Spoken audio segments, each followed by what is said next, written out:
Hey Dan, this is so weird because I was just thinking about this the other day.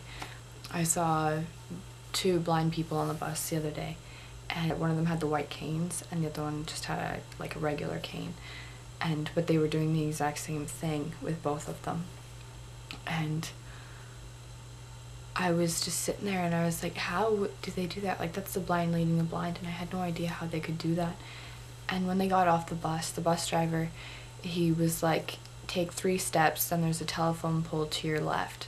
Then take another step and you're on the sidewalk, and turn left and you're headed in the right direction. And it touched my heart because this man was helping them to find their way, even though he never knew them or anything. And it was just so sweet. About blindness, my grandpa is losing his sight and his hearing, and it's really scary because like you say stuff and he doesn't hear you, you move stuff, he doesn't see it, like it's so hard because like he can't read unless it's like certain amount of light, and it's so hard. Like, I don't know how people can get along without it. Like, I know that I take my vision for granted, and I really shouldn't, because there's so much more beauty in the world.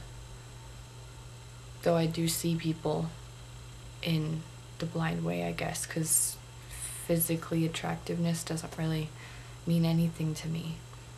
Like, you are so attractive in the blind way. Well, physically as well, but that's not what this one is about. You have, like, you can hear it in the way you speak and the passion that you have about things, and you can just tell how beautiful you really are.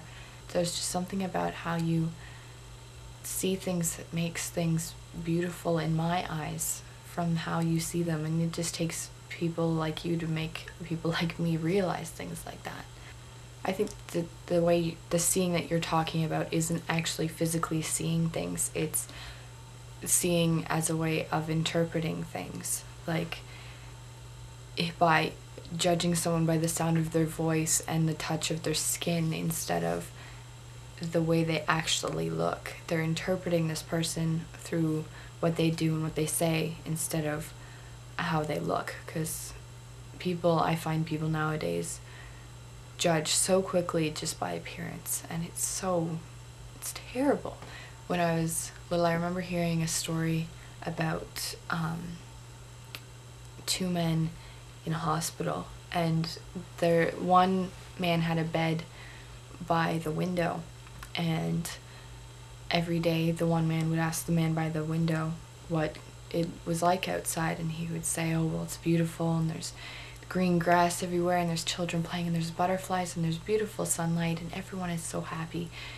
And every day he'd ask him, and he'd tell him something wonderful, and he wanted the bed by the window so bad, but he never said anything because hearing it from this man just seemed so nice. One day that man in the bed by the window passed away, and this other man in the room, he wanted that bed after the man passed away. He's like, I want to see the beautiful things that he saw. So the nurse moved his bed over to the window, and there was a brick wall right outside the window, and he was like, well, what is all this beautiful things that this man was talking about? Where did it all go? What happened to it? And the nurse said, this man that was in the bed next to you was blind.